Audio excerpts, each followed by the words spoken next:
Be vegan to avoid disasters and lighten the body and mind. No one is innocent. I'm not condemning anyone at all. It's all a process of learning lessons. Learning is very painful.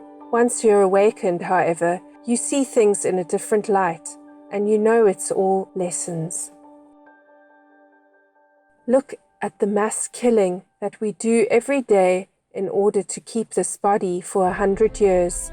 How many lives have to be sacrificed? All the fish people, all the shrimp people, all the chicken people, all the pig people, all the buffalo people? Do you think all this energy will be dissolved without war, without suffering, without physical ailments? Everything we do is recorded in the air. Nothing is lost. It's only diluted with a different energy. It's only equalized by different actions, not lost. For example, if air has already become ice after being water, and if you want it to disappear, you have to put sun rays, a lamp, light or heat on it in order to get it back into the form of air again. So if we've been killing, conducting mass massacres all the time, all these animal people are suffering, and they also have consciousness, thoughts and hateful energy. All this hatred and fear condenses itself into a powerful energy and hangs around in the air. Too much of that will result in mass suffering. We have to pay for everything we use in this physical universe. Therefore, all the masters emphasize following a vegan diet which has the least cost to the various forms of existence. Animal people have life, plants also have life, but they incur the least cost. Just like if you earn only $100 and you want to spend $200, of course you go into debt and you're in trouble.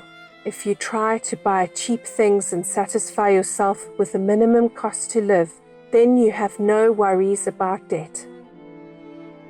That's why we choose the vegan diet. Fruit, nuts, all these things have less crime, less consciousness within themselves. If you take a few nuts from the trees still have plenty of nuts to grow thousands more nut trees. They won't be lost. If you cut a flower or a branch of a vegetable, it will grow even more from that cut stem. Even more vegetables will come out of it. So, in this way, we know that the vegan diet is less harmful and incurs less cost.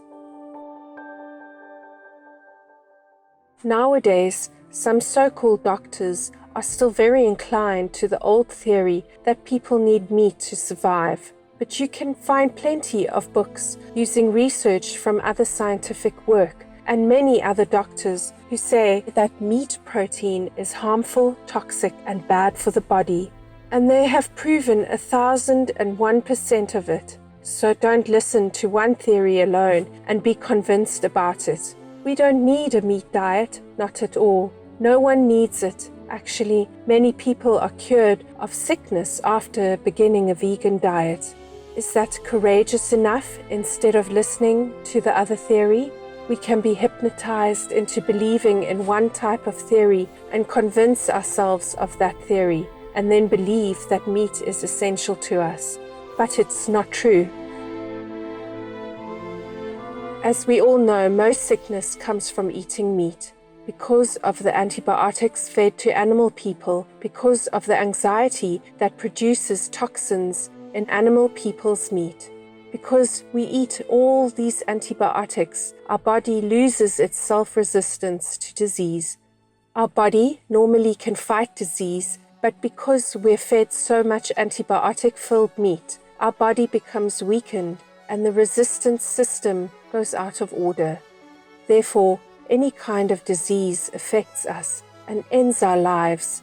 It's a pity. Now, most people think that if we pray to Jesus or Buddha, that's enough. But I think we should add to it meditation and a virtuous, wholesome way of life.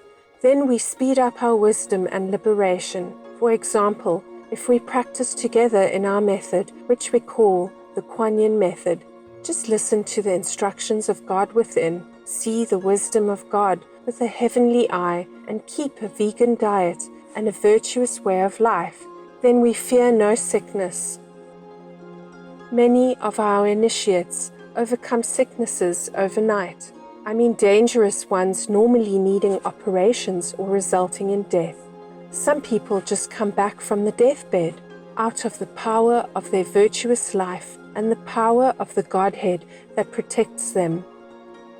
If we open this power within through a correct technique, then that power, which we call the Buddha nature, or Buddha within us, or God within us, will protect us 24 hours a day and will protect us even after we leave this body.